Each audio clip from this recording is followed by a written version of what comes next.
doesn't want you to know. Number 10.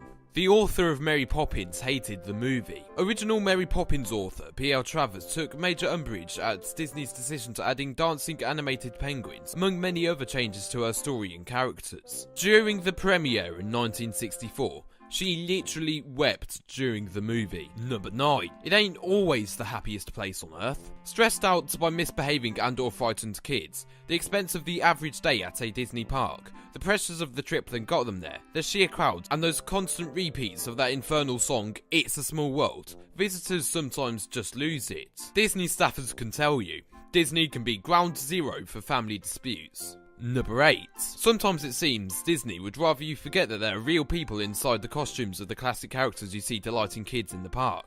Thinking too hard about that fact kind of messes with the fantasy, but it's hard to think about that on a hot day when you see Mickey walking around in a full mouse gear and you say to yourself, man, it must be hot in that thing. It is. During the summer, the inside of the character costumes can top 130 degrees, especially back in the 1960s when performers started donning these costumes in parks. Number 7. There's an actual human skull in the Pirates of the Caribbean ride. It's not clear whose it is, or how it got there, but apparently the Pirates of the Caribbean ride at Disneyland has a real human skull in it. You know, a skull.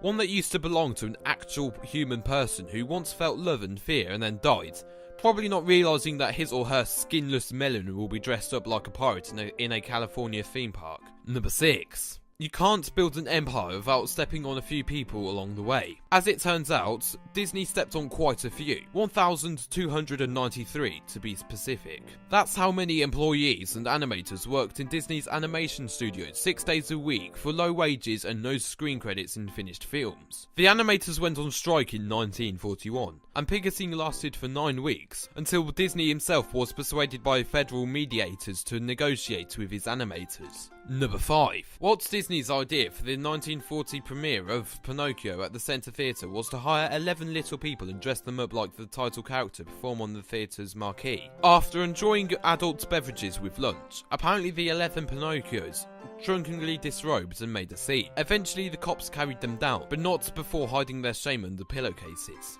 Number 4. In the early 1930s, Leni Riefenstahl made propaganda films about Nazis at Adolf Hitler's request, and in 1938 she was in America promoting her film about the 1936 Berlin Olympic Games, called Olympia. While most filmmakers shunned her, Riefenstahl was invited by Walt Disney to take a tour of his animation studio. Number 3. People get sick. Lots of junk food, lots of children with weak little stomachs, and lots of rides that take you up, drop you down and spin you around. Disney theme parks have all of that in abundance, so you know what often comes next. And so do the poor guys who have to clean up the park. Number 2. There are tunnels under Disney World that allow employees and cast members to move between different areas. The tunnels help costumed cast members to avoid incongruities. That's why you never see Tomorrowland cast members in Frontierland, and vice versa. And coming in at number 1, despite the fact that it's illegal, several people attempt to spread the ashes of their deceased on the Disney rides every year. Stay classy, people.